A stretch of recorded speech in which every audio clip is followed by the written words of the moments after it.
Hey everyone, welcome back. This is a very, very exciting episode. As you can tell, I even got a little dressed up for it.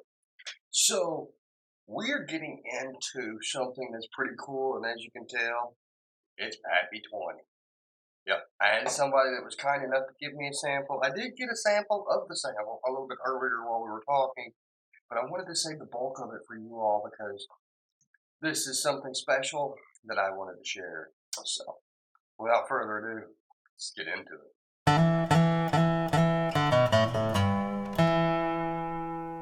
All right, so I thought I'd break out the fancy glass, fancy jacket. Actually, it's really not that fancy. So if you've ever seen me out, more than likely, you're going to see me wearing one of these jackets because I'm normally dressed up and not in a t-shirt. So with that being said, let's see what we got. Again, this is Pappy 20. It's a little over $300 MSRP. It is what everyone would describe as a unicorn. It's Pappy. It's hard to find. It's kind of expensive. That's a unicorn. But the unicorn was worth talking about, and so that's why you're getting a video. So I get a caramel and vanilla. I get a lot of vanilla.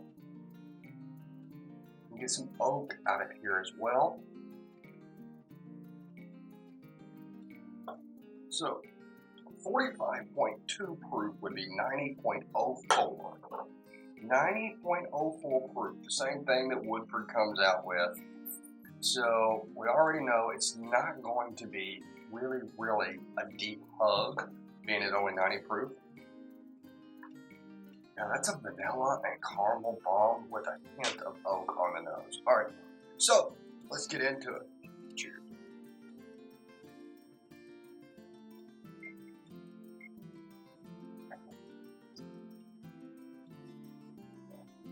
Oh. Now, in the Pappy 20, I'm going to say that the oak slaps first, followed by a heavy-handed vanilla. There's just a little bit of caramel that comes through that is just really plays well. It's a very, very nice drink. It's not viscous, but it's very oily. Just one sip really gets in there and just coats everything like paint. And so it's an enjoyable pour.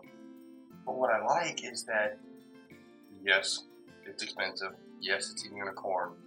And yes, you don't have to drink it fast because every sip lasts for around 10 minutes. You're just going to get the flavors just continuing to fall through and that you can feel in your mouth and that you can taste. It's just really, really nice. It was definitely given. I give it the thumbs up. This is good stuff. It doesn't hurt my feelings to know that this is a $300 bottle because I've got another $300 bottle that is also a lower proof with just exceptional flavors. Pappy 20 is actually a pretty nice drink. However, I don't think that I would ever hunt this bottle. It's not 100% for me. I like a little bit higher proof than that. And so, but now that I've had it, it's not a bad pour. And if I ran across a bottle, I would pick up a bottle.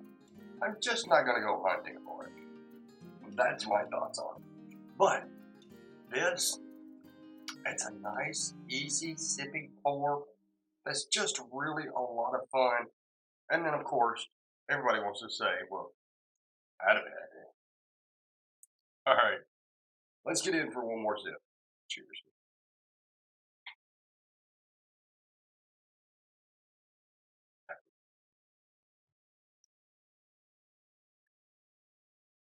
Oh, man. Yeah, you're definitely getting some of the tannins and some of that oakiness. I've never had anything quite as much of a marriage between vanilla and oak as what I'm getting out of this Pappy 20 year.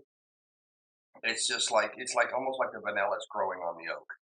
You just can't really get one without the other. Now there is a lot bigger push to the vanilla, It's almost like I've chewed on a vanilla bean. It's just so prominent, but it's actually really nice. It's actually really nice, and I'm not gonna lie, but I'm curious to see if this is any good with vanilla Coke. Just saying. I know that's probably a sin to say so, but vanilla Cokes have such an amazing flavor that really parts on well. I just wonder if that would cover it up or if that would make it even better. I don't know. Maybe one of these days I'll go get me a Pappy 20 bottle and I'll turn my mixologist on and see what happens. But until then, I think I'm just gonna sit with a fancy glass, drinking a fancy drink in a fancy jacket, and go get you some. We'll see you on the next.